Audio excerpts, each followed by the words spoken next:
Assalamualaikum warahmatullahi wabarakatuh. Alhamdulillahirabbil alamin wa bihi nasta'inu ala umuri dunya waddin wassalatu wassalamu ala asyrofil anbiya'i wal mursalin sayyidina Muhammadin wa ala alihi washabihi ajmain. Amma ba'du. Yang terhormat dosen pengampu mata kuliah ilmu fikih Ibu Hajah Dedeh Kurniasari MAG, yang kami cintai dan yang kami banggakan, rekan-rekan kelas 4B, semoga senantiasa berada dalam kelancaran dan keselamatan. Kami di sini dari kelompok 1 perempuan, yang beranggotakan saya adalah Monika, Dirmadara Dinda Ulaya, dan Gita Mutiara, akan menjelaskan tentang objek pembahasan, metodologi, tujuan, dan kegunaan ilmu fikih. Objek pembahasan ilmu fikih akan dijelaskan oleh saya sendiri. Sebelumnya, ilmu fikih adalah hasil interpretasi atau ijtihad yang bersifat zoni karena hukum-hukum tersebut digali dari dalil-dalil yang khusus, baik melalui nas maupun melalui dalalah. Nah, sebagai salah satu disiplin ilmu yang memiliki kebenaran ilmiah, maka ilmu fikih memiliki bidang atau objek bahasan, baik objek material maupun objek formal. Yang pertama, ada objek material. Objek material ilmu fikih adalah ilmu yang menerangkan tentang aturan-aturan agama yang berhubungan dengan segala perbuatan mukallaf. Maka dari sini dapat dipahami bahwa objek material dari ilmu fikih adalah ajaran-ajaran Islam itu sendiri, yakni penjelasan-penjelasan syara. Nah, itulah yang menjadi sasaran pembahasan dari ilmu fikih. Yang kedua ada objek formal. Objek formal adalah sudut pandang dari mana subjek menelaah objek materialnya. Semua ilmu pasti memiliki objek formal, supaya dapat dibedakan antara satu disiplin ilmu dengan disiplin ilmu yang lain. Nah, setelah diketahui objek material dari ilmu fikih adalah ajaran Islam, maka ajaran Islam dari aspek apanya yang dikupas atau dibahas oleh ilmu fikih. Nah, itulah yang menjadi objek formalnya. Sekian pembahasan mengenai objek dari ilmu fikih. Kemudian ada metodologi ilmu fikih yang akan disampaikan oleh Gita Mutiara. Ada Gita Mutiara, saya persilahkan.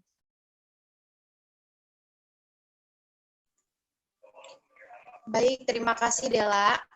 Selanjutnya, di sini saya akan menjelaskan mengenai metodologi ilmu fikih. Menurut Kamus Besar Bahasa Indonesia, metodologi adalah ilmu tentang suatu metode.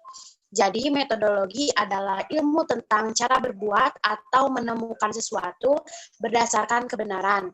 Nah, kebenaran yang dimaksud adalah sesuai dengan keilmuan.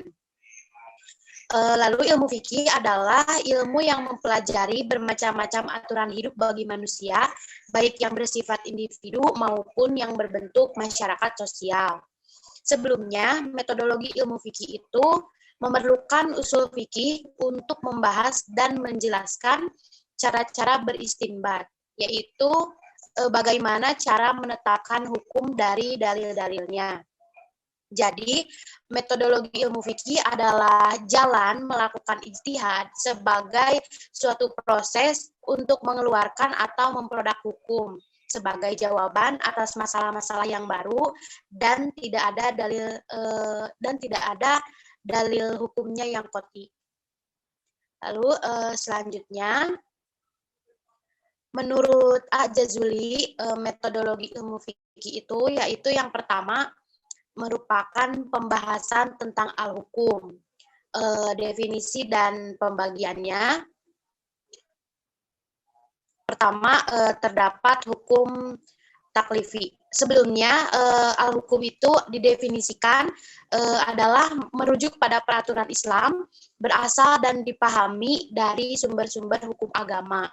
Nah, dibagi menjadi dua. Yang pertama, hukum taklifi.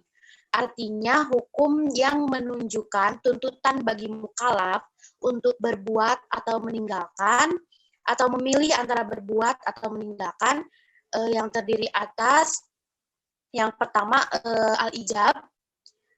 Al-ijab adalah hukum yang berisi tuntutan yang harus dilakukan atau dikerjakan. Konsekuensinya adalah kewajiban atau wujub. Sedangkan pelaksanaannya disebut dengan wajib. Contohnya adalah sholat fardu 5 waktu yang wajib dilaksanakan oleh seluruh umat Islam. Yang kedua terdapat an-nadib. adalah tuntutan dari syariat untuk melaksanakan suatu perbuatan, namun tidak dengan memaksa, melainkan sebagai anjuran, sehingga tidak dilarang meninggalkannya dan tidak dikenai sanksi hukum. Contohnya adalah ketika bermuamalah, maksudnya berniaga secara tidak tunai, dianjurkan untuk mencatatnya. Lalu at-tahrim adalah larangan yang harus ditinggalkan, contohnya memakan harta anak yatim. Lalu terdapat al-karohah yang merupakan larangan yang tidak mesti dijauhi, contohnya adalah memakan daging kuda. Lalu terdapat al-ibahah, yaitu memperbolehkan memilih antara berbuat atau tidak berbuat. Contohnya melakukan perburuan setelah tahallul dalam ibadah haji. Lalu terdapat hukum wadi. Hukum wadi adalah hukum yang bertujuan menjadikan sesuatu adanya sebab untuk sesuatu atau syarat baginya atau penghalang terhadap sesuatu. Yang terdiri dari yang pertama al-sabab. Al-sabab itu tanda hingga lahirnya hukum Islam. Namun seorang mukallaf tidak dibebani hukum syariat. Lalu al-syarat.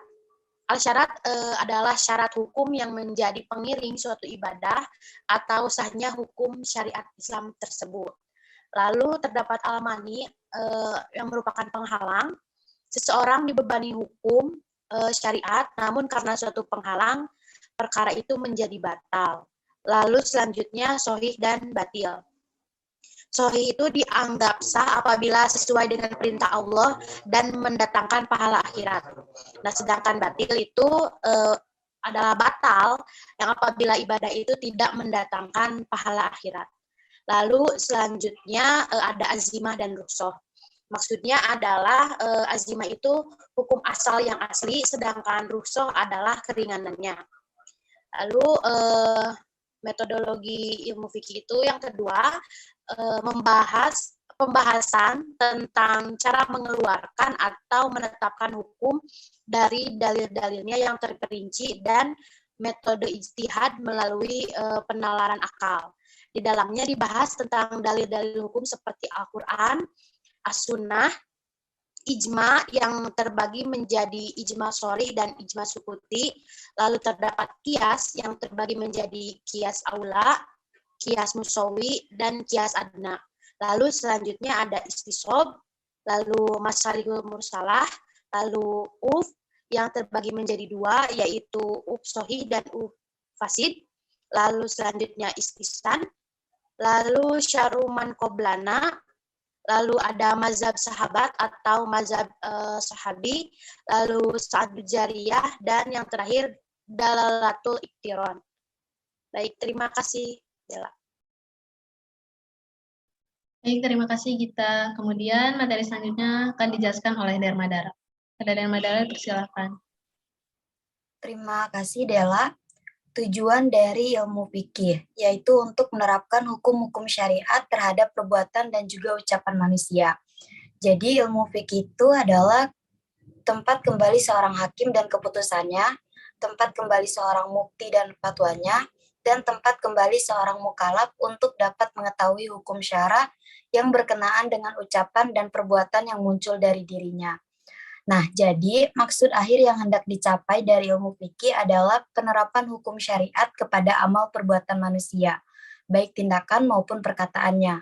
Dengan mempelajarinya, orang akan tahu mana yang diperintah dan mana yang dilarang, mana yang sah dan mana yang batal, juga mana yang halal dan mana yang haram. Berikutnya ada kegunaan dari mempelajari ilmu fikih. Yang pertama sama seperti tujuan, yaitu untuk menerapkan hukum syara pada setiap perkataan dan perbuatan mukallaf. Mukallaf itu adalah orang-orang yang telah dibebankan kewajiban syariah. Maka tujuan akhirnya sebagai seorang muslim yang mukallaf adalah untuk mencapai keridhaan Allah Subhanahu wa taala. Dengan melaksanakan syariahnya di muka bumi ini sebagai pedoman hidup individual, hidup berkeluarga, maupun hidup bermasyarakat. Karena itu, ketentuan-ketentuan itulah yang dipergunakan untuk memutuskan segala perkara dan yang menjadi dasar fatwa. Dan bagi setiap mukallaf akan mengetahui hukum syara pada setiap perkataan dan perbuatan yang mereka lakukan. Lalu, Kegunaan yang kedua yaitu memberi pemahaman tentang berbagai aturan secara mendalam. Dengan itu, kita tahu bahwa aturan secara rinci mengenai kewajiban dan tanggung jawab manusia terhadap Tuhannya. Hak dan kewajiban dalam rumah tangga, bermasyarakat, lalu mengetahui cara bersuci, sholat, zakat, puasa, haji, nikah, talak, rujuk, warisan, dan lain sebagainya. Terima kasih, saya kembalikan kepada moderator. Terima kasih kepada Dermadara telah memaparkan tujuan dan kewenangan ilmu fikih. Sekian pemaparan materi dari kelompok 1 perempuan. Kurang lebihnya mohon maaf. Wabillahi taufiq wal hidayah. Wassalamualaikum warahmatullahi wabarakatuh.